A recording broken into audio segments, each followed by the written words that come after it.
track with our syllabus, and here's what I came up with. I'm going to skip the second part of the Corinthian letters. However, the slides from that class are in the folder. So if you want to go back and catch the material that we would have taught if we hadn't had a snow week that threw us off track, you're more than welcome to do that. And if you have any questions, I'll be more than happy to answer them. But tonight, I'm going to move ahead to the Galatian epistle, which should get us back on track with the syllabus that we published at the beginning of the class. And if you don't know what I'm talking about, at the beginning of class there was a QR code on the screen, and I'll put it up again at the end of class. You can scan that and it will take you to a Google Drive folder where all the materials from this class are from the very first class on. I think there's also a link to it on the YouTube channel in the playlist, so you can have access to it if you're watching us electronically as well. All right, so the Galatian epistle is one of my favorite ones to teach. And the reason is because these Galatian people are absolutely fascinating to me. Have you ever heard of people who are called the Gauls? Spelled various ways, G-A-U-L-S. What part of the world do you typically associate the Gauls with? France, yes. As a matter of fact, France was at one time called Gaul. And when Julius Caesar wrote his Gallic Wars, Gallic was a word that referred to wars in Gaul. In fact, the opening line of the Gallic Wars was, Galli est all omni diviso in partes tres. Gaul is all divided into three parts. And so he is talking about France. But the people who populated Gaul came, we know not where, but sometime around the 400s to late 300s BCE, they appear in East Central Europe, and they migrate south into France and southeast down into the Greek peninsula, across the Hellespont, and into the central part of Asia Minor, where they come to be known by the Greco-Roman peoples who surrounded them, not as Gauls, but as Galatians. And they were a Celtic people. Now, of course, the Celtic people migrated farther south than France down into the Iberian Peninsula and mingled with the Spanish and Portuguese peoples and gave us words like Gallian. You ever read about Spanish galleons? And from the Iberian Peninsula and France, they crossed the English Channel and settled in Ireland and Scotland, and they are known as Gaelic people. But do you hear the linguistic similarities? Gauls, Galatians, Gallic, Gaelic. And then from Scotland and Ireland, they migrated to Virginia and were forefathers to a whole bunch of us. So when we're talking about the Galatian people, we're not talking about genetically Greco-Roman people. We're talking about Celtic people who had migrated into the central part of Asia Minor and were more or less surrounded by Greco-Roman people, but they maintained a distinct identity. So when we begin to think about where these people spread into Europe, you can sort of see here from the map that they ended up all over Europe. As a matter of fact, they mingled quite thoroughly with the Germanic peoples down into what we know today as France, like I said, across the Iberian Peninsula, and then south down into, southeast down into Asia Minor.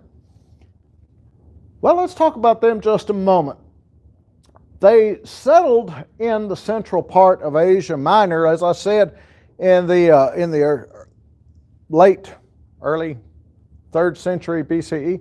It always throws me off because BCE works backwards. But at any rate, in the late 200s BCE, and they're pressing east.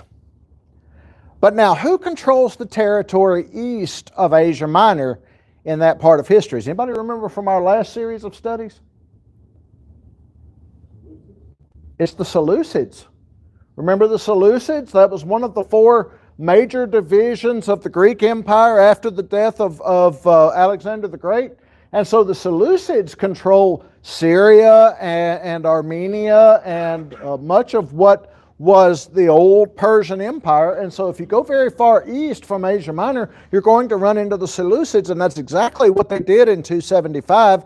And they ended up fighting a major battle with Antiochus I. And Antiochus I, and he was sometimes called Soter, Savior, brought with him a regiment of elephants. Y'all remember this, talking about how that the Seleucus himself had bargained with the Indians to the far east for a regiment of elephants, and the Seleucids kept up a regiment of elephants that they would bring into battle because they very quickly realized that horses were terrified of elephants. And so if you wanted to defeat the other guy's cavalry, have a cavalry of elephants. That'll pretty well do it. And so he brought the regiment of elephants to bear against these Celtic people and drove them back into the central part of Asia Minor. So they end up settling on what's known as the Anatolian Plateau in sort of central Asia Minor and around the Halys River. They capture the city of Ankara from the Phrygians. Now, do you remember at all from some of your Greek history and mythology, the Phrygian people? You would remember perhaps two things in particular. A man by the name of King Midas. Remember King Midas? He was a Phrygian king. As a matter of fact, legend has it that he was the founder of Ankara. And his father was Gordius. Ever heard of the Gordian knot? Yeah. So they capture this city that Midas is alleged to have founded, and they make it their capital. Incidentally, today the capital city of Turkey is Ankara, spelled a little bit differently, Ankara, but the same city that the Galatians inhabited in the time of Paul. So when we begin to talk about this history, it's not just some nebulous group of people that we really don't know anything about. You actually know these people. You maybe just didn't know that you knew them. Some of them may be your grandparents. But at any rate, they're surrounded by Greco-Romans. And they integrate pretty freely with them. They learn the Greek language. They buy, sell, and trade with them. They become quite loyal to the Roman Empire and are renowned as loyal soldiers whenever they're conscripted or enlisted into the Roman army. But they always seem to maintain, at least around Galatia, in their own homes and communities, they kept speaking their Celtic language. And they kept alive some of their Celtic heritage, so that they maintained a distinct identity from the Greco-Roman peoples that surrounded them. Now, that's interesting to me because for a long time we don't have any record or any reason to believe that they really had any interactions with the other Celtic peoples that were their kinfolk up in the main part of Europe. I mean, they were cut off from them by the Black Sea. The only way to get over to Europe from Asia Minor was to cross the Hellespont, and that was almost always hotly contested Greek territory until the Romans took it over, and then it was hotly contested Roman territory. But it was always in disarray.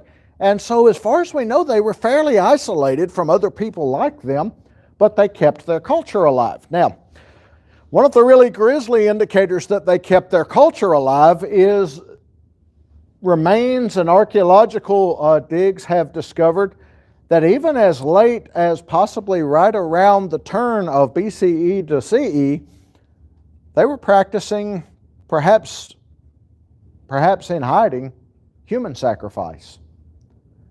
And you would find human remains ritually organized and mixed in with animal remains with every indication of having been ceremonially sacrificed.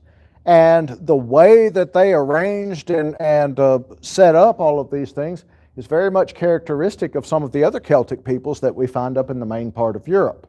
And so it's interesting to see what we learn about these people, but we also know, or at least we believe we do, that they were quite literate in the Greek language as well. In other words, archaeological digs into the Galatian people's homes have found a number of traces of writing in Greek, stories and information that would have been written in the Greek language in their houses, which indicates to us that they read Greek and spoke Greek as well as their own Celtic language. Interestingly enough, we don't find any records of written Celtic. Does anybody know why? It was characteristic of the Celtic people as a whole that they relied very heavily on oral tradition and memorization. And they did very, very little writing in general. They put a very high stock on learning by memory the traditions and stories and everything of their culture, which is great for them. It's terrible for us if we want to go back and try to reconstruct them because there are no written records. But this is the sort of things that we find among these people. They were reputed among the peoples around them to be very mercurial. In other words, we would say fickle. They were known for flip-flopping. One commentator said this was very well illustrated in the fact that when Paul first comes into the Galatian cities, they received him and wanted to worship him, and within just a very short time they were trying to stone him and he had to flee for his life.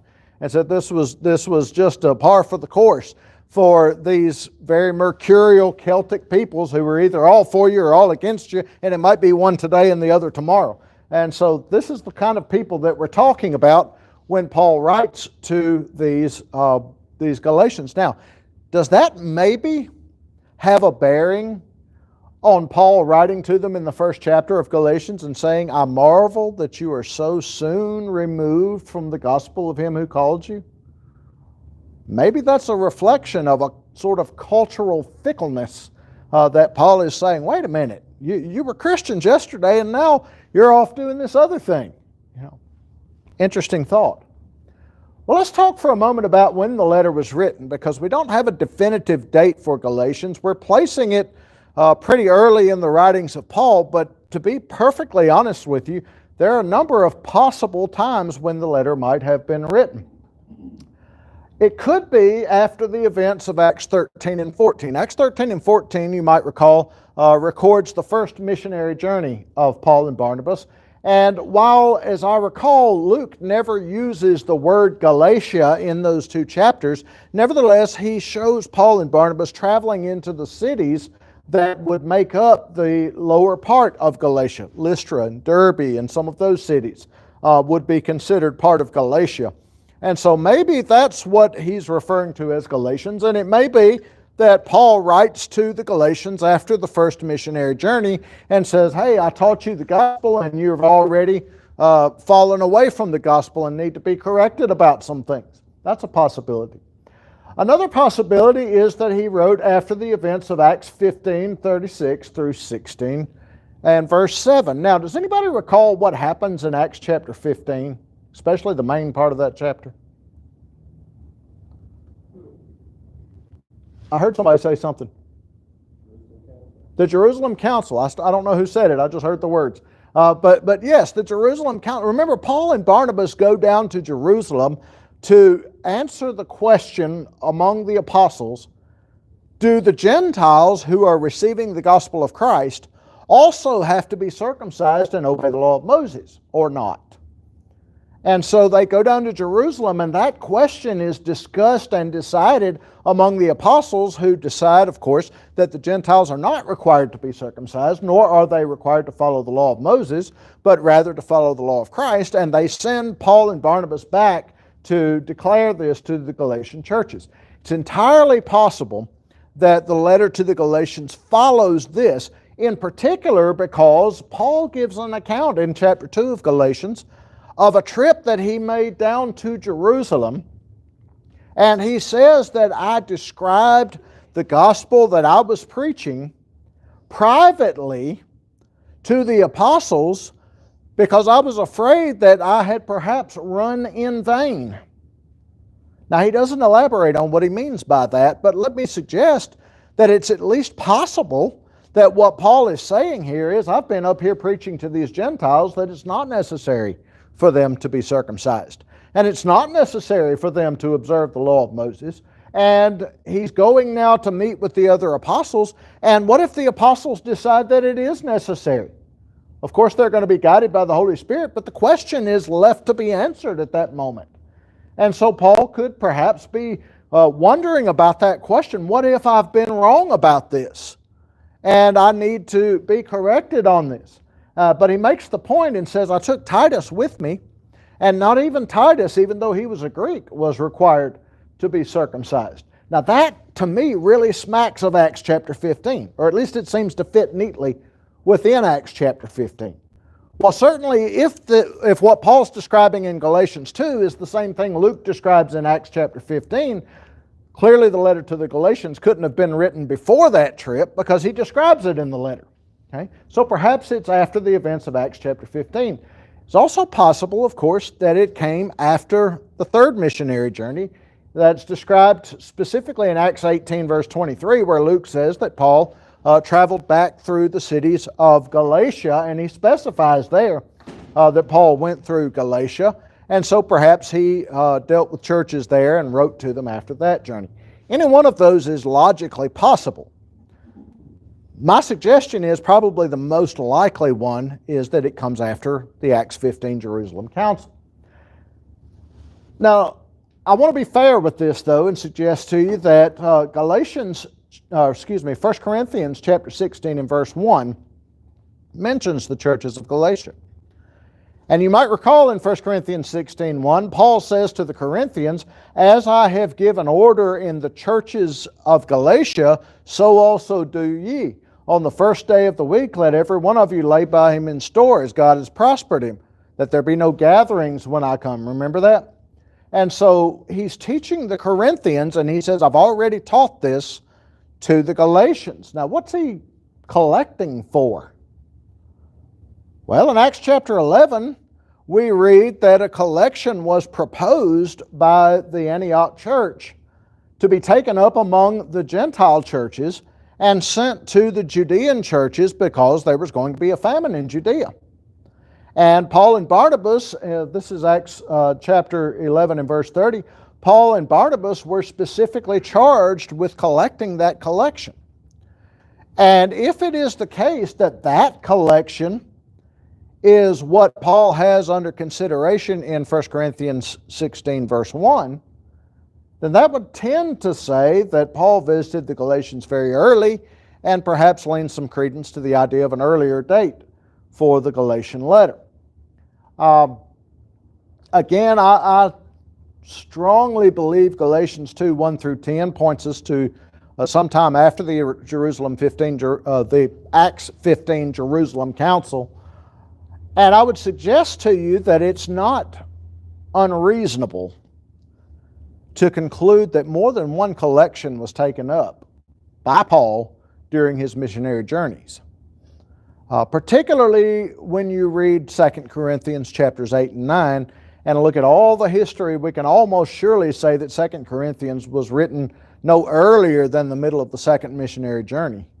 And Paul has already taken one contribution to Jerusalem by then, and it seems that he's collecting a second contribution. So I would not die on the hill that 1 Corinthians 16:1 says Galatians was written earlier. I just don't think that's a strong enough case. Well, last piece of evidence, Galatians 1:6, Paul talks about them quickly removing from the faith. Some have argued that that points to a third missionary journey encounter. He went through Galatia, taught them the gospel. He turns right around and they're falling away from the faith and he's writing to them. I don't know that that's necessarily a strong argument either. But let's ask why the letter was written, and maybe that'll shed some light. It's clear from the context of the letter that what we sometimes refer to as Judaizing teachers have had a significant influence in the Galatian churches. Judaizing teachers are teachers who taught that in order to be pleasing to God, you had to not only obey Christianity, but you also had to become circumcised and follow the law of Moses. They were the bane of Paul's existence, or one of the banes of Paul's existence. And they apparently had a pretty strong influence in Galatia based on what Paul writes. Now think about the language of the letter to the Galatians.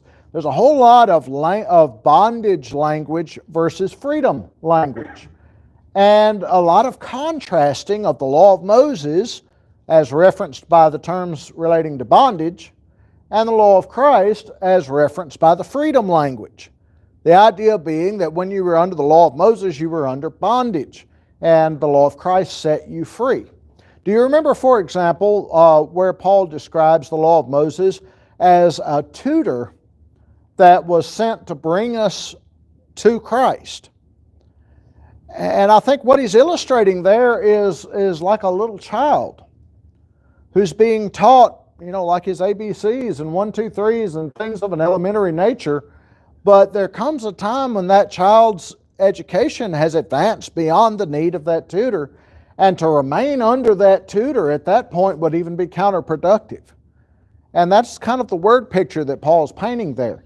This tutor was useful for its purpose, but it's brought you now to matriculate through that tuition, and it's time now to move forward and do more. And you are now ready to be in Christ and of Christ and not go back under the elemental things of the law. I think it's interesting that he uses the language that he does in Galatians chapter 3 and verse 1. O foolish Galatians, who has bewitched you? Do you know anything about Celtic religion? You ever heard of the Druids? Yeah. We can't say for sure exactly what the religious practices were in Galatia, but what little we've seen seems to be consistent with much of the other Celtic religious practices that we've been able to unearth in other parts of Europe. And it might not be unfair, at least, to suggest that there was a form of Druidism that was present in their society. It wouldn't be a stretch at all to refer to those kinds of practices as bewitching or witchcraft. And I think what Paul is saying there through a figure of speech, because Paul's extremely fond of figures of speech, is that these Galatians have been hoodwinked. They've been fooled by this false teaching. He's actually referring to the Judaizing teachers, but he's using a reference, I think, that reflects perhaps their culture, as Paul is known to do from time to time. By way of illustration, do you remember in Acts chapter 17 when Paul preaches in the city of Athens, and he wants to convince these Athenians of the deity of Christ? Well, he doesn't go to the Old Testament and quote Old Testament scripture to these Athenians. And with good reason, they didn't know the Old Testament. They weren't familiar with it. Instead, he goes and quotes some of their own Greek poets to make the point that he's making in Acts 17, that in God we live and breathe and have our being, and he starts at something that they're familiar with and builds on that to take them where they need to be. It's a very useful way of teaching in general. And it may very well be that Paul is hearkening back to a concept that would be culturally familiar to his audience, to remind them of where they are and where they've come from, and try to get them to get their heads out of the sand. All right, so who has bewitched you? And then in 1:6, he says, I marvel that you're so soon removed from him who called you into the grace of Christ unto another gospel. Now, Paul's using another sort of rhetorical device here. Gospel means what? Good news. Good news. You have to say it loud because I'm deaf. It means good news, right? Now, what is the good news of the gospel? In a nutshell. Love Jesus Christ and be saved. Yeah. You can be free from sin, right? Through the sacrifice of Christ. He died so we don't have to. All right? If that's the gospel, and then someone comes along and says, yeah, but you got to go back under the law of Moses and practice all of this. Is that good news? No, because what? The law of Moses is a law of blood of bulls and goats, right? It's a law of types and shadows. It's a law of rituals and a law of pomp and ceremony, but it's a law of illustration. Isn't that what the Hebrews writer argues? That the things that were under the law of Moses were written to give us pictures to illustrate the spiritual truths of the gospel of Christ. So how is it good news to abandon salvation through Christ and the simplicity of that and try to go back under this complicated ritualistic system that possesses within it no power to save from sins. Hebrews 10:4, the blood of bulls and goats cannot take away sin, right? And so Paul is sort of rhetorically saying, you have been taken away from the gospel unto another gospel. And then he says, which is not another. Why? It's not a gospel. It's not good news. It's bad news. But he says there are some who would trouble you.